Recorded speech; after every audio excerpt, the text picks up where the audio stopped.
So just going to say hi to everyone. Any news, Doc? Dr. J here. We got a very great talk tonight.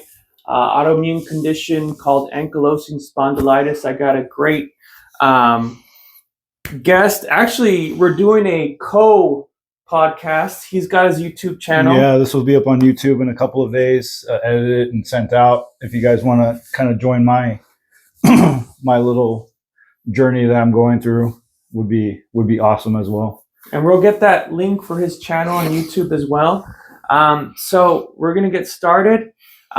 This is Vic here. He's going to talk a little bit about himself, and then I'll do some talking about autoimmune conditions after we hear his story here. So, yeah. So thanks, Doc. So basically, my story started when I was about 19.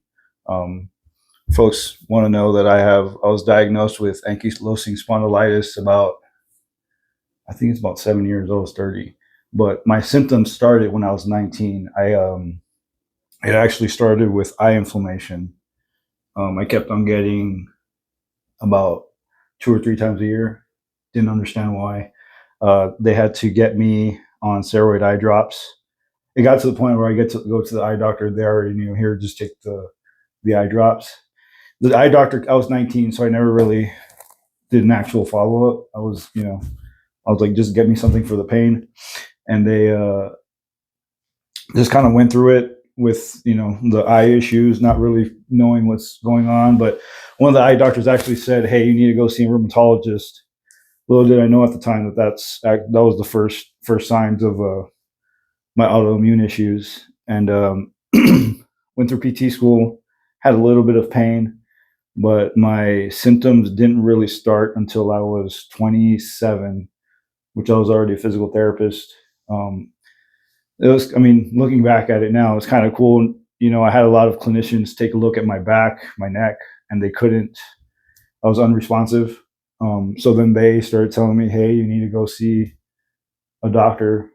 And finally, long story short, I finally did. And it's funny, I told the RA doctor my symptoms at the time, which was, I'm fast forwarding a little bit just because I want to get to the meaty stuff.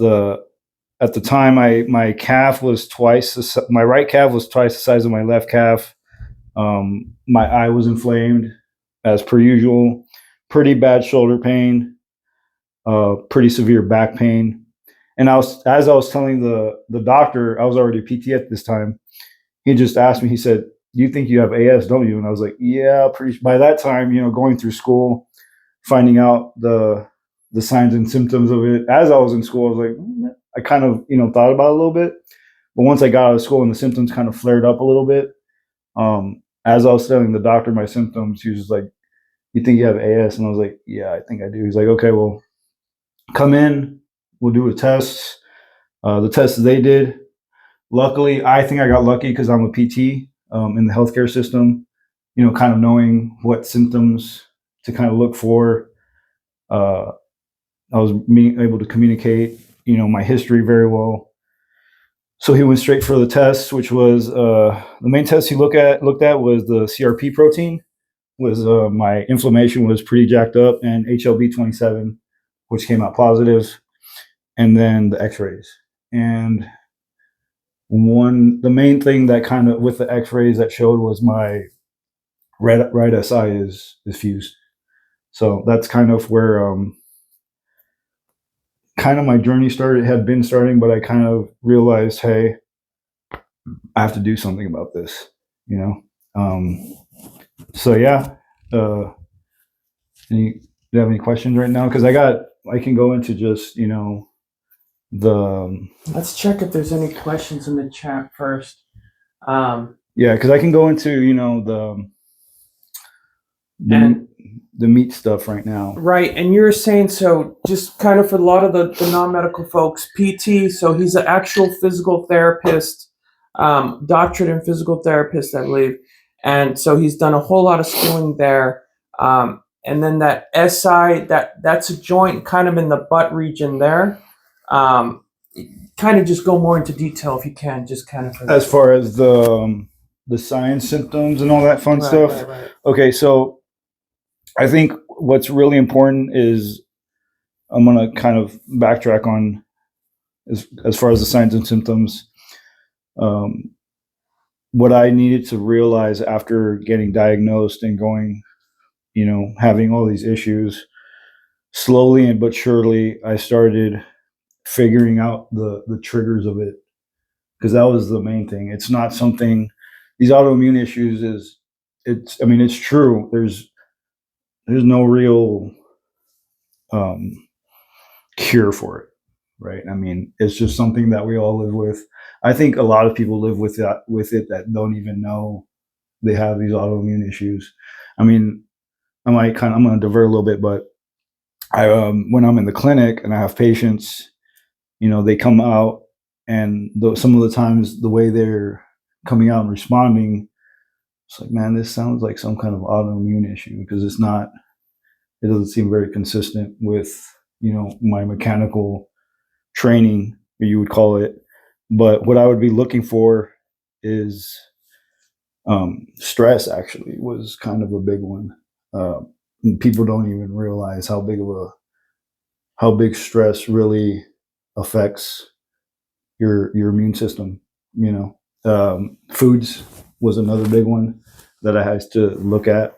I mean, the biggest trigger for me was dairy, and alcohol was actually specifically red wine for whatever reason, which really sucks because that's like my favorite thing to drink. Yeah. And then as far as the signs and symptoms, I want to kind of talk about when I'm with patients, because I want to kind of look at it as a clinician standpoint too, right? When somebody comes in with back pain, and they tell me they have lupus, AS, rheumatoid arthritis, MS. Okay, the first thing I tell them is like, okay, what we need to figure out is what's the source of your pain. Is it your autoimmune issues that are causing the pain, which could very well be it, or is there something mechanical causing the pain? That could be something you're doing repeatedly throughout the day, whether you're an office worker sitting for a long period of time, or we have to do some adjustments to that. And I think one of the things I want to kind of come out of this is, I think it's really important to know how to differentiate whether it's something autoimmune, whether you do have some kind of, and it doesn't have to be AS, it could be MS, lupus. All of them have very different symptoms, but they all get triggered differently. And or is it something mechanical, like I said, right? So one thing while I'm in the clinic, the main thing I'm looking for is if I can change their pain, right? So even if it's worse, if I can change their pain with some kind of movement, I'm pretty happy, because that tells me there's something mechanical going on that I could help with. The worst thing that can happen is it stays the same. If it's a few visits, symptoms are the same. Mobility is pretty limited. Inflammation is popping up. That's when I have to talk about, okay, we need to switch up the treatment method, right? Because that's a very different treatment method compared to somebody with your typical neck or lower back pain. So with somebody with your typical neck or lower back pain, I'm trying to find some kind of directional preference, which that's a whole nother topic we can get into on another podcast. But with your autoimmune issues, a lot of times, man, you just got to get moving. Like that's really, because there's still going to be pain, but if you stay in bed, sit down for a long period of time, like for me personally, my most painful days is on Sundays when I'm watching football all day.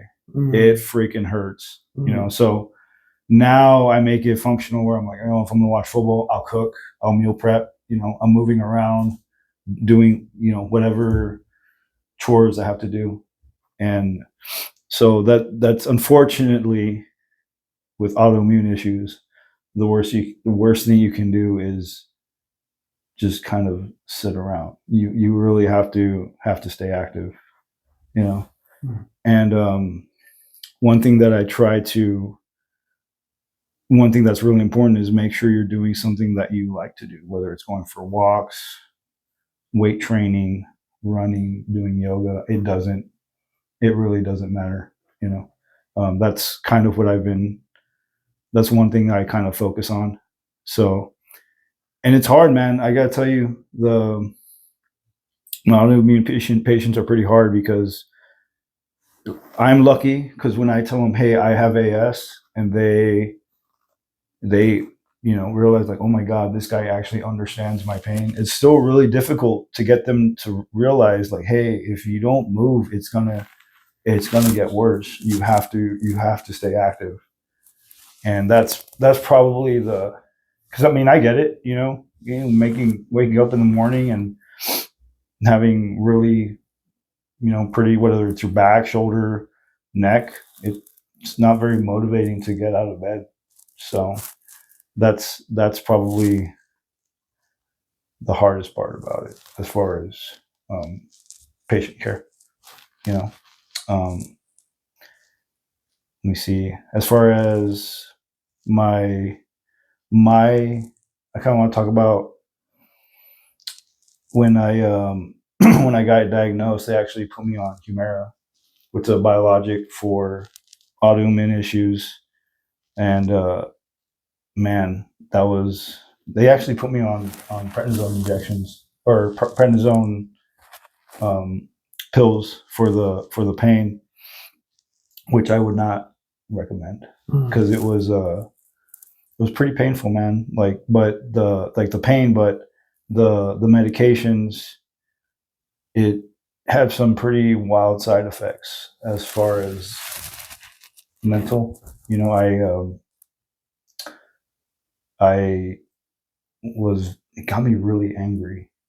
Like I couldn't like hang out with my friends because something like the smallest thing would trigger me. And that's kind of when I realized I was like, man, I can't be on these medications. I have to do something about this. Because then it had other side effects such as, constipation. I or either way, it could go either constipation or diarrhea. It was just the wildest shit, man. Like the side effects on these medications. Humira gave me rashes at times, and I just started with diet, man. I just started cutting out just you know bread, uh, alcohol. What else was it? Those were the main things I kind of cut out. Kind of cut out a lot of gluten. Gluten was pretty upsetting, and slowly but surely, I found out, oh, I can't eat that. That's gonna fare me up. Like I ate beans one time, and I looked like I felt like I was freaking pregnant because I got nice and swollen. So I had to kind of pay attention to what increased all my inflammation. So that, and then eventually I was able to get off the Humira, which obviously was pretty beneficial. But I still have my pains every once in a while, especially in the mornings. I think for me personally, and I tell everybody, patients wise, I'm like, look, everybody responds differently to diet. For me personally, I cut out dairy, breads for sure. I cut down my carbs quite a bit. A lot of protein is what I've been eating. But honestly, the biggest thing I've done as far as pain management is going to the gym as soon as I wake up. That's by far the best thing I've ever done. Like if you were to see me, like if I miss a gym morning, I feel like it's pretty obvious when I get to the clinic. to work. I'm pretty stiff. I'm not moving too much. I'm in pretty good pain. And it's like that in the morning, when I wake up, it obviously hurts, but, after I'd say like 20, 30 minutes in the gym, I'm able to loosen up and like get actually moving a little bit. But it does take some time, man. But if I miss, it's definitely noticeable, uh, for sure. So autoimmune conditions, I mean, we all know someone who may have it, friend, family, super common. They're getting diagnosed more and more every day now. So just a little bit of a quick background on autoimmune conditions. So what are they really? Now, autoimmune conditions are when the body sees, or when your immune system sees, it could be any part of the body and no longer recognizes it. Um, so in this case here, ankylosing spondylitis, it's when the immune system starts to see the lower back and the joints kind of in the butt region, and it starts to attack them. So it gets that name, ankylosing spondylitis. We'll go more into details about this, but I wanted to throw out a few other examples. So the famous MS, multiple sclerosis, that's when the immune system starts to see our nervous system, the brain, the spine, the nerves, as, not part of the body, and it starts to attack it. That's what multiple sclerosis is there. There's different versions as well as the thyroid. Um, People start having thyroid issues. It gets the name Graves' disease or Hashimoto's thyroiditis. Um, there's also when the immune system starts attacking the intestines, and we get things called inflammatory bowel disease, ulcerative colitis, Crohn's disease. Another big one out there is when the immune system starts attacking the skin. We get something called psoriasis. There's a few other ones as well, but that's the big common one people have heard about there. So yeah, autoimmune disease, they're terrible. They're out there, and a lot of times there's not really a cure. There's just a treatment plan and a lot of prevention. So I'm going to switch it back to you here. Yeah, so I was actually gonna, because you brought up the multiple autoimmune issues. I don't know if you've noticed in your clinic, but I find when somebody has one autoimmune issue, they have several. Specifically, some kind of GI issue. Like for me personally, I know if I don't stay strict with my diet, um, my GI just goes freaking berserks. And I've noticed that with a lot of my patients. Like I'll ask, if they come in with MS, lupus, I'll ask them, hey, do you have any GI issues going on? Like, oh yeah, all the time. Yeah, I can't. Like, it's frustrating, and it's consistent. I consistently see that in the clinic. And I remember, I can't honestly remember the source. I just remember I was listening to maybe it was the Huberman podcast, where he was talking about how uh, a lot of those reasons is because with these autoimmune issues, your body's constantly on fight or flight. So your GI is just constantly like just on the go. You're never in a relaxed state. So that makes me kind of, just my thought process is me living through this, and then kind of with my treatments, is I kind of think that's why stress is so important with trying to, I don't want to say control it, but at least managing your symptoms.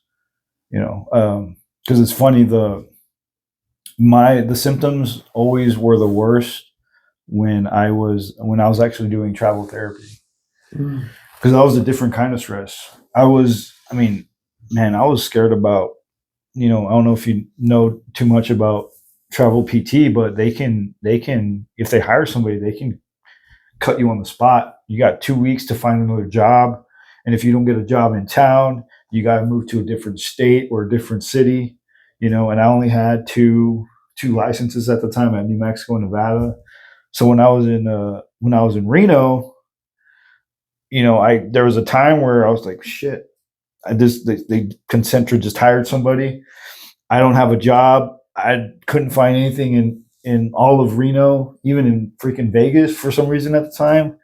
I almost moved to Oklahoma, man, because that was the only state I could get a license within 2 weeks to get a decent job in a decent period of time. And I didn't realize how much that amped up my stress levels. So travel therapy really, as much as I was as good as the money was, man, that was really stressful on my body. I didn't even realize at the time. But then, once I got to, where I'm at now, it was fine and dandy until COVID hit. that was a different kind of stress. So I thought I was gonna. That was scary, dude. It's funny. I signed on full time at with the company I'm in right now, 2 weeks before the shutdown. Wow. Yeah. So if I was still a traveler, I've been the first one out, dude. Sure luck. There you go. Yeah, dude. It just, it worked out. Luckily they kept me on. I had to kind of push a little bit. I had to figure out ways to treat. I was, during that time, people were so freaked out. I had a patient who just had knee replacement, and she was so scared to be around other people. I was just like, look, let me treat you during lunch. There will be nobody else in the clinic. I was like, fuck it. They cut me from salary to hourly. I want to get my hours. So I was like, I'm going to stay clocked in. I'm going to eat my lunch while you're on the bike. We're going to talk. I'm going to talk through your exercises, and I'm going to crank on your knee. And then as soon as you leave, that's when everybody else comes in, and you won't have to worry about anybody else. That's, Nice. that's how I had to do it, man. Because those were pretty stressful times too. But yeah, that was tough. That was tough. I didn't realize how bad it was on my body until things eventually kind of got better, and my pain kind of levels kind of started going down as other things kind of worked out. But yeah, COVID was a lot of people in pain during COVID, man.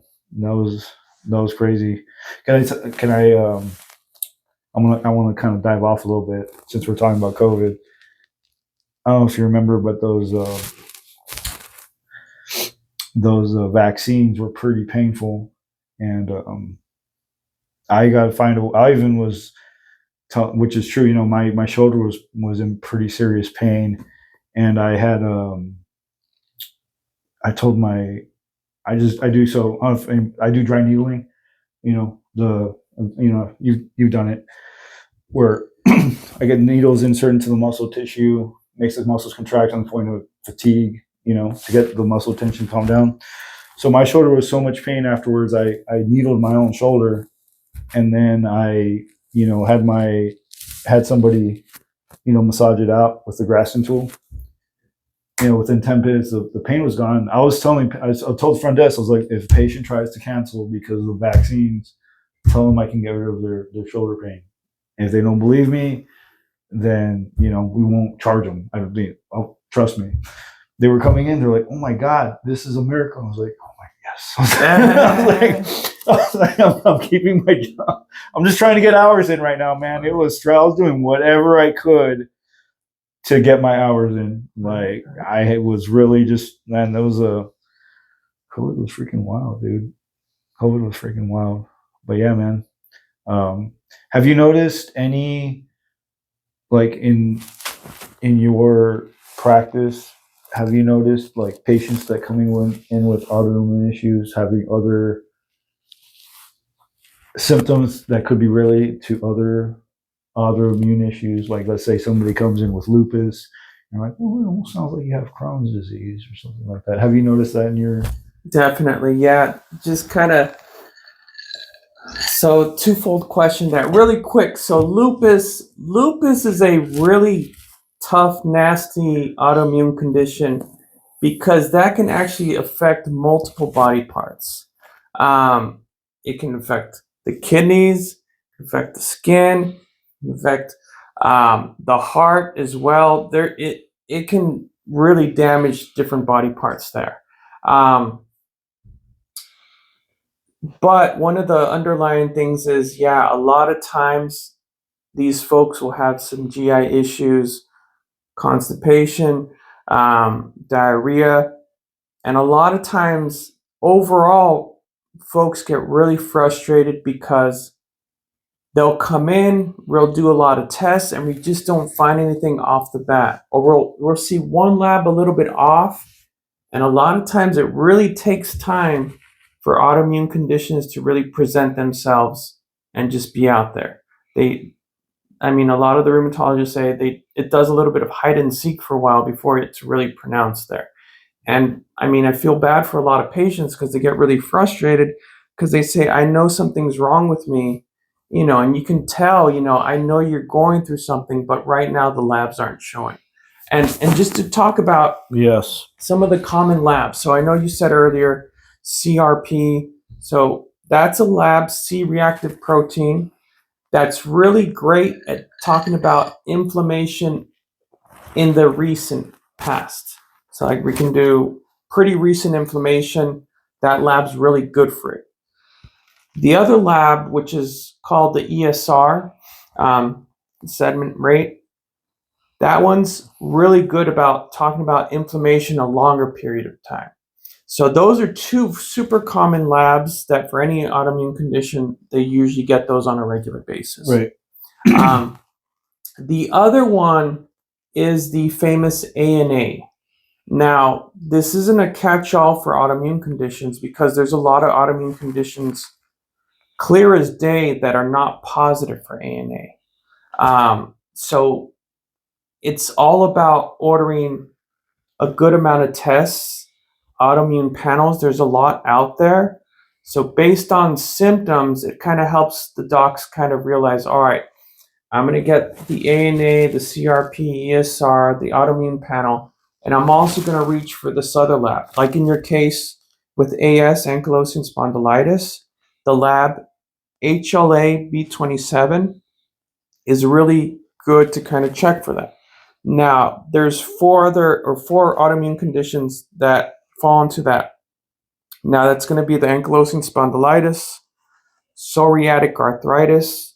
So that's going to be the psoriasis with really bad joint pain. And then there's also going to be the inflammatory bowel disease family. That's going to be the Crohn's disease, the inflammatory bowel disease. And then there's going to be another one called Reiter's syndrome, which is a little interesting as well. So isn't that the one where you're they call it can't see, can't pee, can't climb a tree because it's. Or which one were you talking about? Is it no? Go ahead. Well, no, go ahead because I think I think I'm thinking about something else. What do you mean? Can you go through writers a little bit? Sure. So they changed the name of it now, but what it is it's going to really affect the joints. So you're going to have a lot of aches. You're going to have that uveitis, the inflammation of the eye, which is really big because that can be in multiple different autoimmune conditions. Yep. And it can affect different parts of the eye. It can affect the front part, the back part. So, any kind of visual disturbance, definitely get your eyes checked out. Because that inflammation can be chronic, it can scar up the eye. So it's no joke. That's why when you're saying you're getting that on a regular basis, you have to get those steroid eye drops to really calm down the inflammation there. Right. And it's actually funny you say that. I went to, because you mentioned the scar tissue, because I wanted to get LASIK. And I went to the eye doctor one time and I mentioned, I was like, hey, am I a candidate for LASIK eye surgery? And they're like, you have too much scar tissue in your eyes from the iritis. So it's actually, wow. I didn't, I forgot to bring that up. So it's really important. Now I've been able to control it. I haven't had iritis probably, maybe like 2 years now. So I've been able to really manage it, but I wish when I was younger and not, so like whatever, just give me something for the pain. I was able to actually take care of it because now I can't do certain things that I want to do. So yeah, it's really telling you if you start getting eye issues, eye inflammation, uh, please go see someone, not just your eye doctor, because there's something else going on. I promise you, and it needs to be taken care of. Um, yeah, because it's a nasty disease, man. It is a nasty disease. So yeah, that's interesting that you brought some of that stuff up. But you've noticed you were saying about the combinations. Right, yeah, they can overlap a lot of times, like you said too. So once there's an autoimmune condition, your body's always going to have a little overactive inflammation. So we don't know why autoimmune conditions happen. They think it may be genetic, they may be environmental, wrong place, wrong time. They may say sometimes infections can set it off. So there's a lot of different.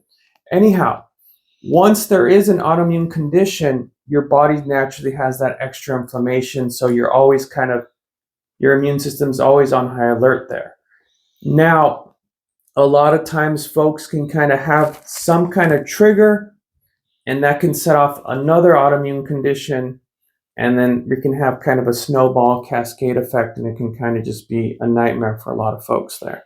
But yeah, and sometimes they come with pairs. So a lot of times that ankylosing spondylitis, they can have that Crohn's disease, that inflammatory bowel disease, that psoriasis as well. There can be a lot of overlap there.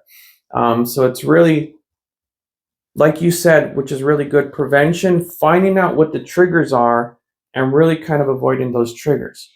So let's kind of go a little bit into, let's see here if there's any other questions.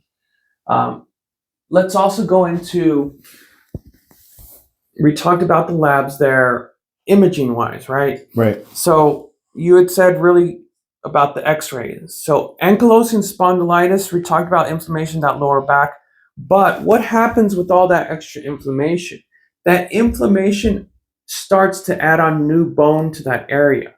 So if you were to leave ankylosing spondylitis to go on its own untreated, your lower spine would actually fuse together. Right. It would be called, the medical term they use is a bamboo spine, where the lower back really just fuses. I mean, it fuses together and you're stuck in a position. X-rays can catch it. The better test would be the MRI that they're now using a lot more. Lower back in the SI joint. SI would be the sacroiliac joint and the kind of that buttocks region there. They're starting to use that more and more because the MRIs are able to detect ankylosing spondylitis at a much sooner rate than the X-rays would.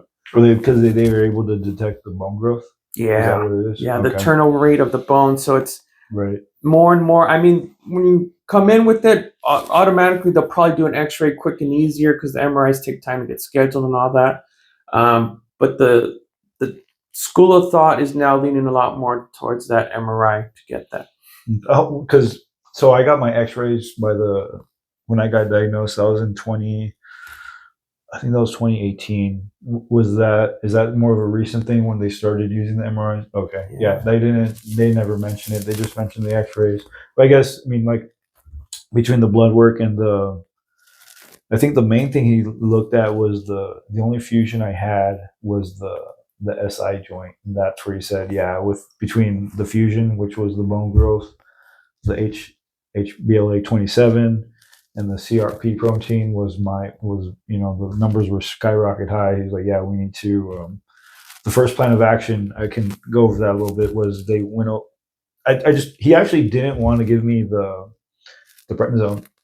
I guess he knew that which kind of makes me kind of appreciate that doctor a little bit more. This doctor was in Reno, Dr. Wolf, because he probably knew the side effects that were gonna hit me.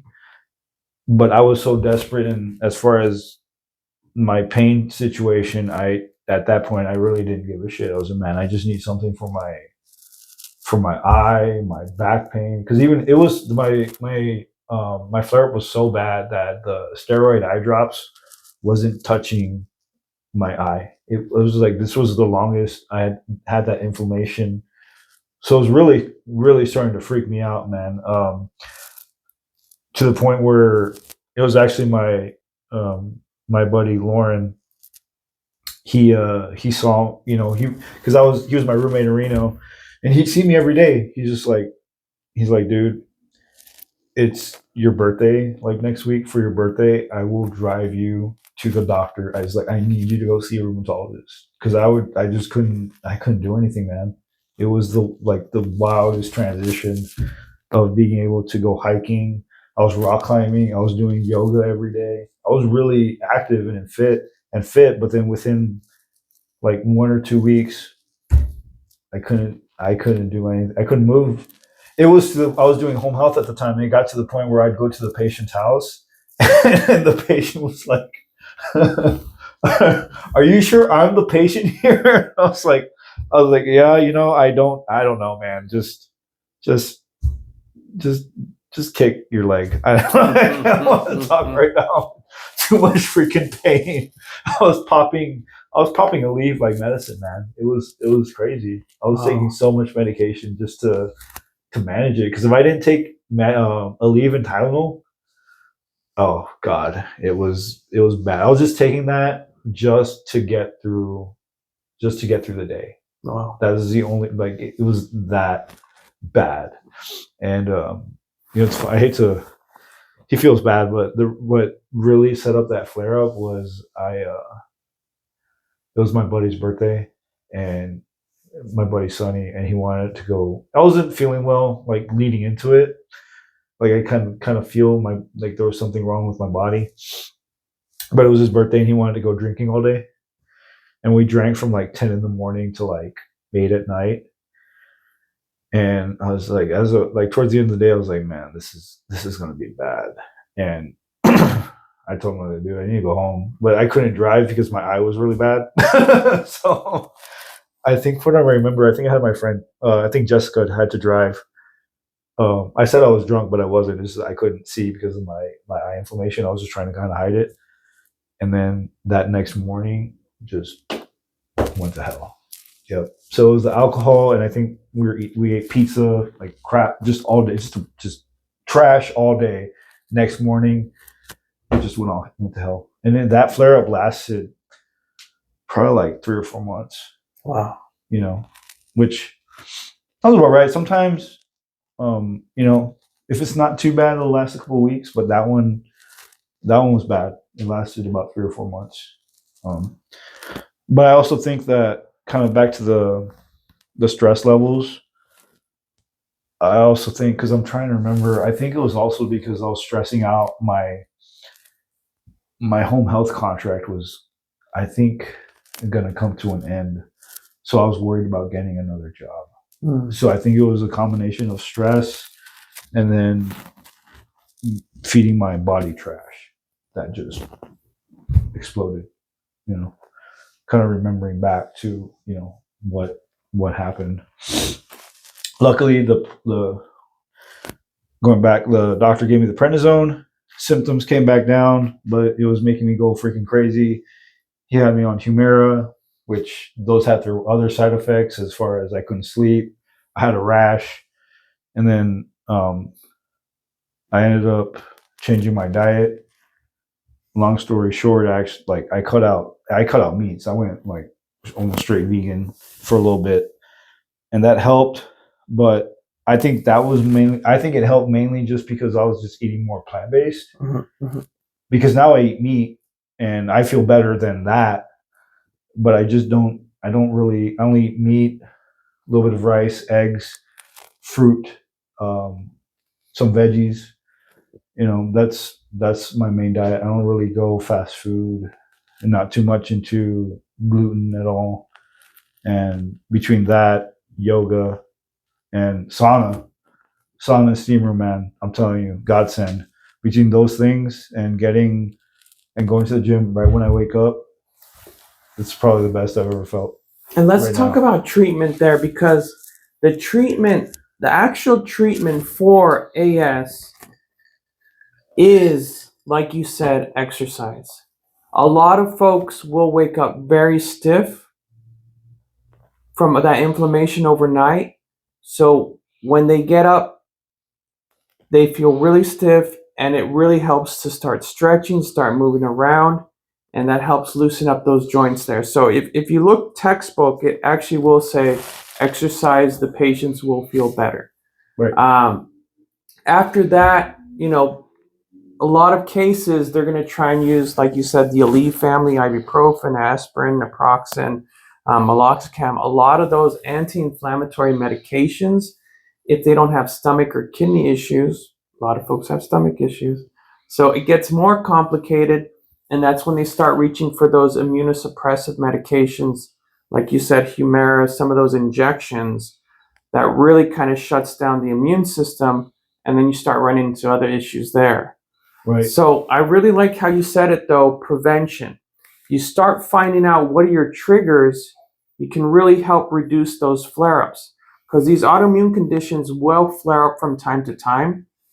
And a lot of times doctors are going to want to just treat with steroids, bring down that inflammation, but you can't be on the steroids, I mean, long term, because of the side effects. Some people, extreme cases, do have to be on it, but a lot of times the side effects, they're just gonna It cause more. outweighs. Yeah, it outweighs the symptoms, man. Yeah. For sure. So that was a really good point about the prevention, finding out the triggers there, because that can play a huge role. I've seen a lot of patients that they've diagnosed with autoimmune conditions as they're younger, and as they get older, they learn their triggers, and they start to realize, okay, if I avoid this, this, and this, I'm really doing a lot.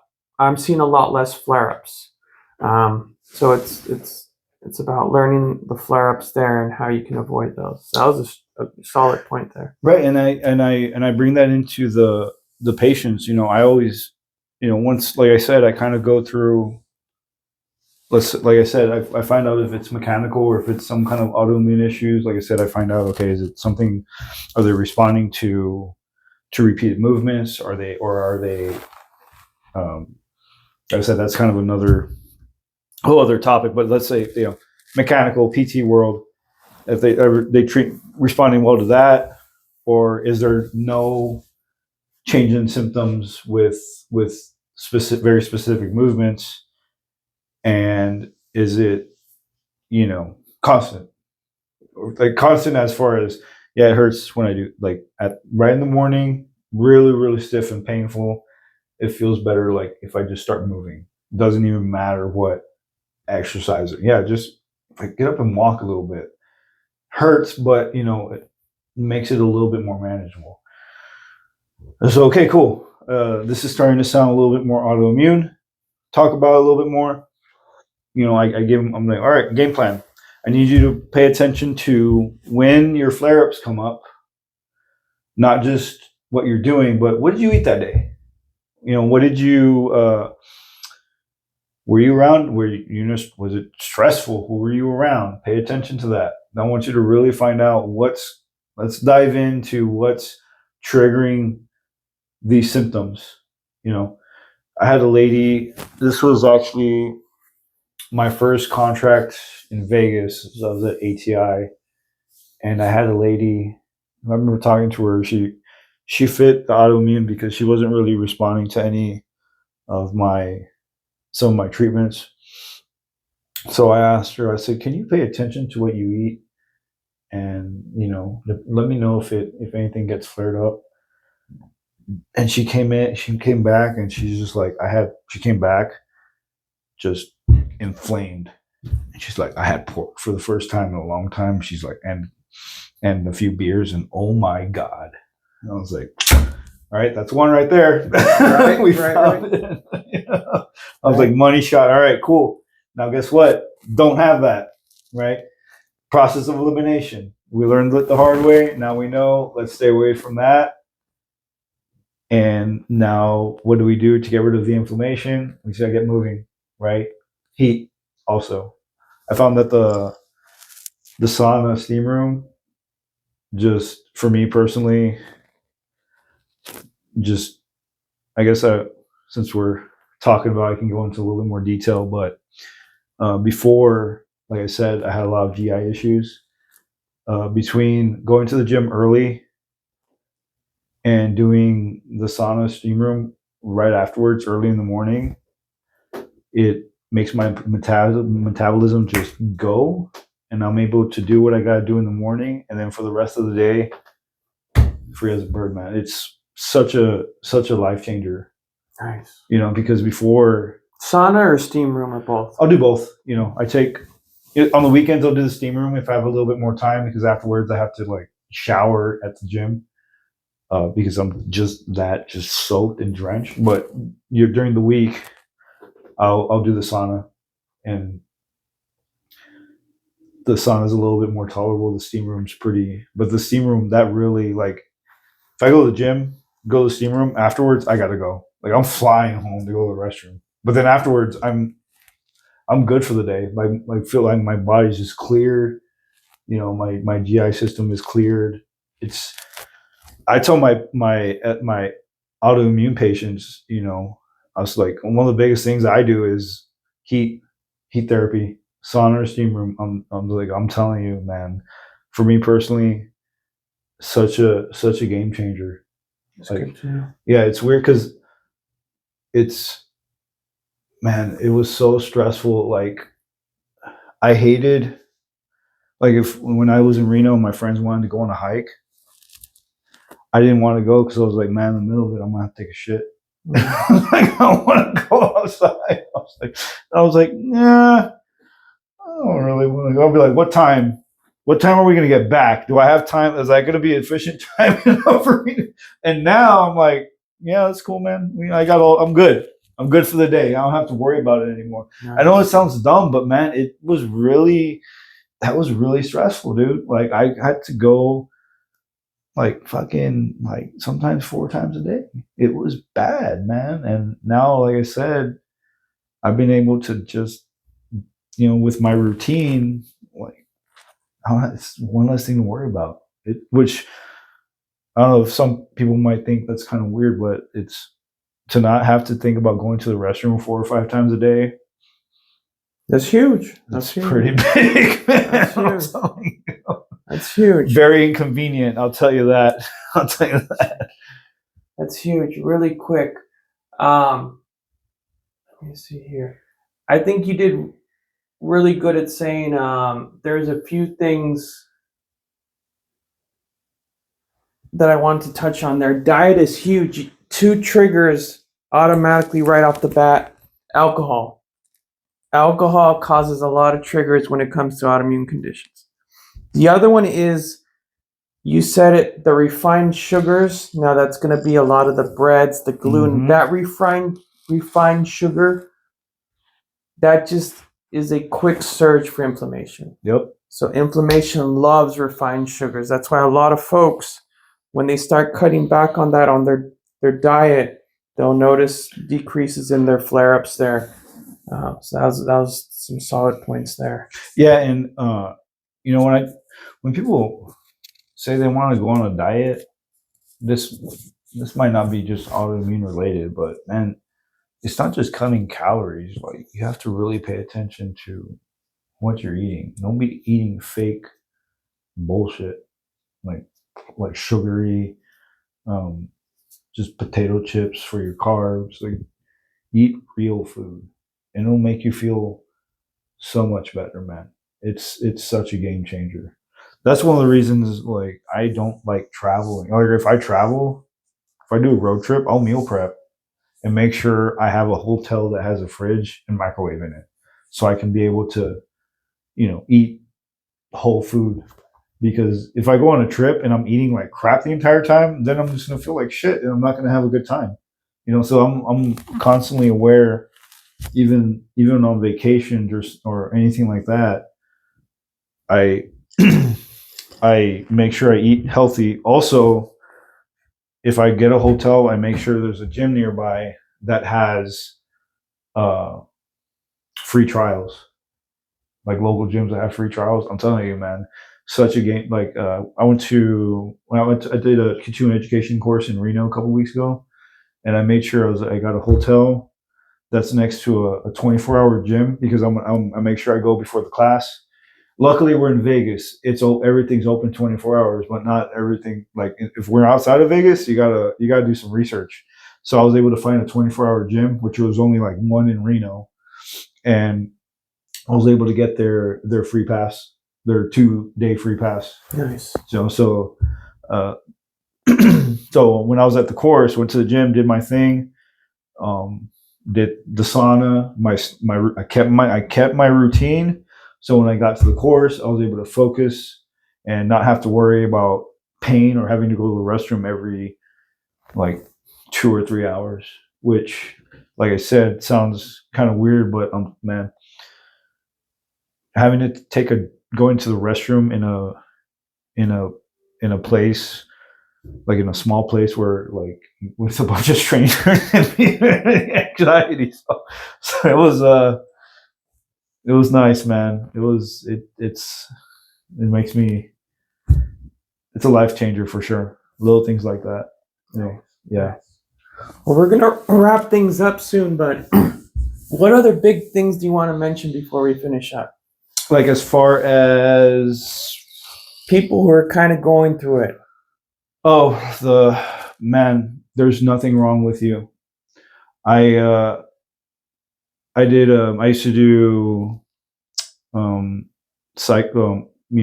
mental therapy a few months ago, and I remember I would talk to him about the pain, and in the mornings when I wake up, I have to tell myself there's nothing wrong with your back. You have to get up or it'll get worse. Like there's nothing wrong. Once you get up, put your shoes on, get dressed. Once you get in the car and I drive, I get moving a little bit, just kind of calms down. It's the main thing. There's nothing wrong with you. You just, once you get moving, take care of your health, watch what you're eating, cut your calories. It will get better. Unfortunately, it is something you have to do every day, because if you miss a day, you will feel it. But do not let it stop you from hitting your goals. That's what I would say. And in the long run, to me personally, the fact that it makes me get out of bed and go to the gym and do everything I have to do early in the morning, I think sets my day up for success. So maybe, yeah, it sucks, but if you can figure it out and almost use it as your advantage, you're good, man. You're good. I think that's what I would say to anybody that's dealing with autoimmune issues or shit, even life, man. There's nothing wrong with you. There's nothing wrong with you. Pretty powerful there. Yeah, that's what I would tell people. But yeah, man. I appreciate it. We're gonna do plenty more podcasts in the future. Yeah, man. We're gonna save this. We're gonna upload his YouTube channel. You guys are gonna be able to hop on YouTube, follow him there, see it through here. What's your for when I upload my stuff, because I put it through my Instagram, TikTok, Facebook links. What's your social, so I can just the Instagram here, Any News Doc. I'll go ahead and get it to you so you can kind of put it out there as well on your YouTube channel. Yeah, and I'll attach your stuff to mine, man. This was good, because this is it's a little bit different than what I usually post up, but this is kind of, not really.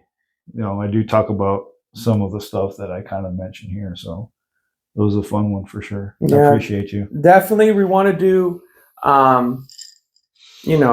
other injuries, neck injuries, whiplashes from car accidents, low back pain in general as well, slips and falls. So this is the physical therapist here, the guy. So plenty more podcasts to come. Even gym injuries, that'd be another great topic as well. Yeah, that was the continuing education course I just took, man. So a lot more planned, a lot of great stuff. Really happy you guys tuned in. Like I said, we're going to upload it so you guys can see it again. Follow, subscribe. We appreciate you all. Dr. J here. Any news?